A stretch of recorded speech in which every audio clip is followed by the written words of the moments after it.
Halo guys, welcome back to my channel Dunia Tabita.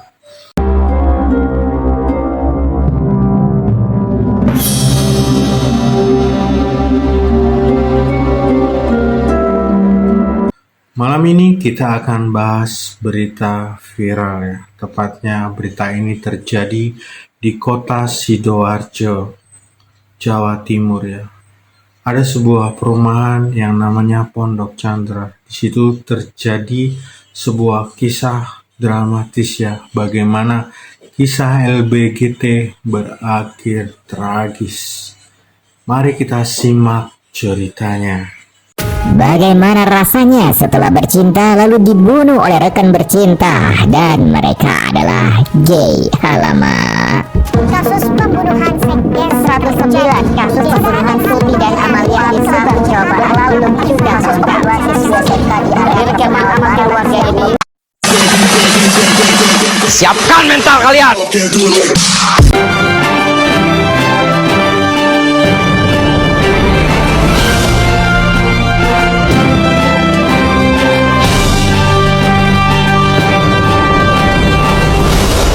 Rabu 9 Juni 2010 pada pukul 18, Wahyu, seorang warga Pondok Chandra Indah, Sidoarjo, melihat ada sebuah kardus besar bekas pembungkus kulkas terikat yang berada di bawah tiang.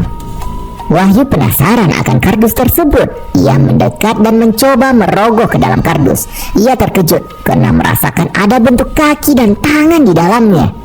Wahyu segera berlari melapor ke satpam komplek perumahan. Sang satpam mendatangi kotak tersebut lalu menyenter sekitar kotak. Didapatilah rembesan darah di bawah kotak itu. Segera satpam melapor ke polsek terdekat. Tak lama, polisi segera datang dan langsung melakukan olah TKP.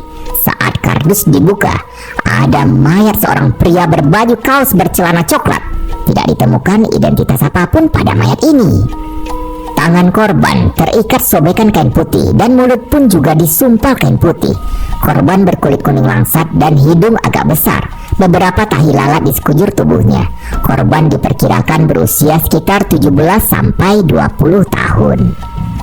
Polisi membawa mayat tersebut ke Rumah Sakit Bayangkara Polda Jatim untuk dilakukan autopsi. Hasil otopsi didapatkan luka bekas di sudut rokok di dada bagian kanan korban, luka memar di pipi memanjang hingga telinga dan kepala bagian belakang. Luka memar itu disebabkan bekas pukulan benda keras. Tak hanya itu, pada tubuh korban ada bekas sperma dan juga anusnya mengeluarkan darah. Kuat dugaan sebelum dibunuh, korban disodomi terlebih dahulu. Polisi langsung melakukan penyelidikan. Setelah memeriksa para saksi, polisi mendatangi SMA Dr. Sutomo Surabaya karena kaos yang dipakai oleh korban bertuliskan SMA Dr. Sutomo.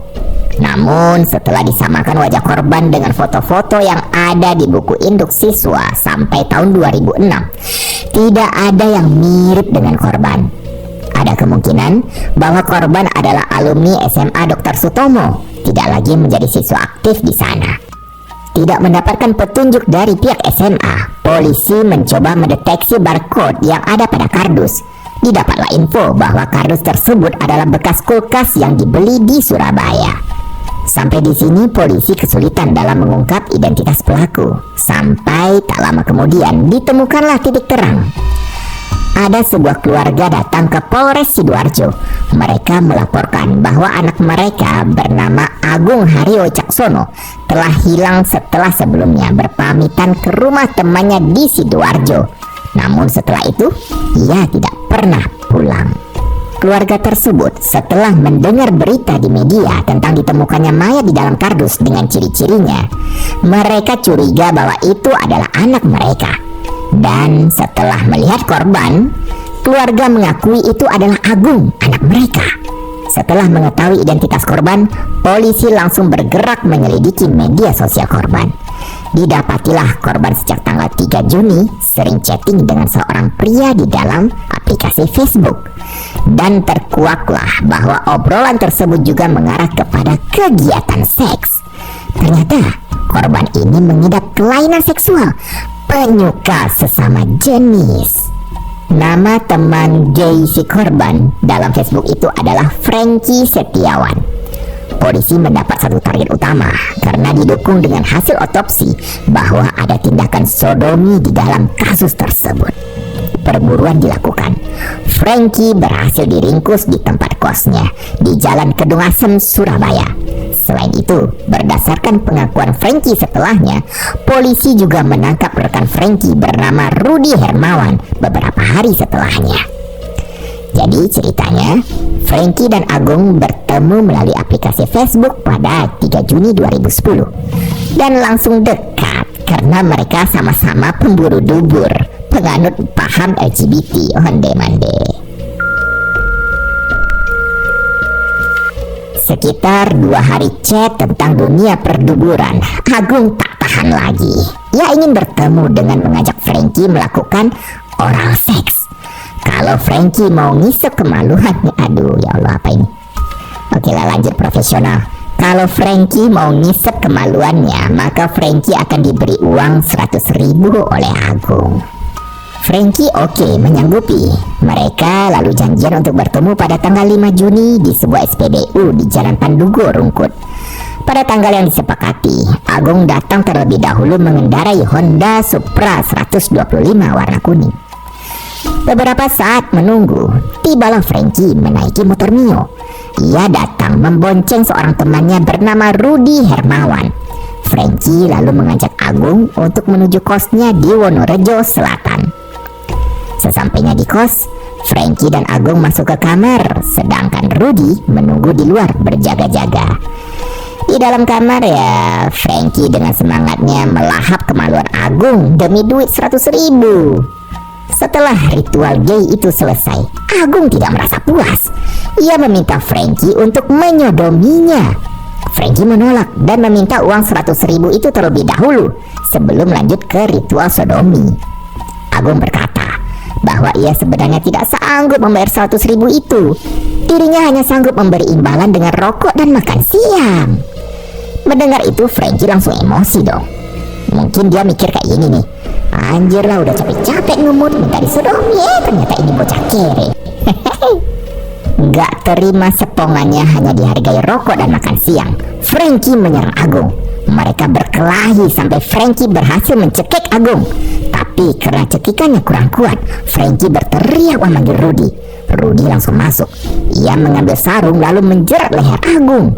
Kesempatan itu digunakan Frankie untuk menghantam kepala Agung. Ia terkulai lemas dan Frankie menginjak-injak punggungnya. Mulut Agung mengeluarkan darah. Ia tewas saat itu. Setelah memastikan Agung tak bernyawa, Frankie dan Rudy mengikat tangan dan kaki Agung lalu memasukkannya ke dalam kardus. Mereka juga mengambil handphone dan dompet Agung. Selanjutnya, dengan mengendarai motor Honda Supra si Agung, Frankie membawa kardus berisi mayat korban. Sementara Rudy mengikuti dari belakang dengan mengendarai motor Yamaha Mio milik Frankie. Lalu Frankie membuang mayatnya dari atas jalan layang yang kemudian jatuh persis di depan rumah, depan Blok D nomor 46 Pondok Chandra Indah, Waru, Sidoarjo, sampai akhirnya ditemukan oleh warga. Itu adalah kronologi yang diceritakan oleh Frankie. Cuman ia menyangkal menyodomi Agung. Polisi tidak percaya dong, karena berdasarkan hasil otopsi, anus Agung berdarah akibat disodomi. Nah, itulah dia kasus sepongan berujung maut ya. Ya, atas tindakan mereka ini, keduanya dikenakan pasal pembunuhan berencana dengan hukuman mati. Ya, pelajaran yang bisa kita ambil dari kasus ini adalah udahlah, jangan jadi LGBT dah, gitu aja. Ingat, setiap manusia punya sisi gelap.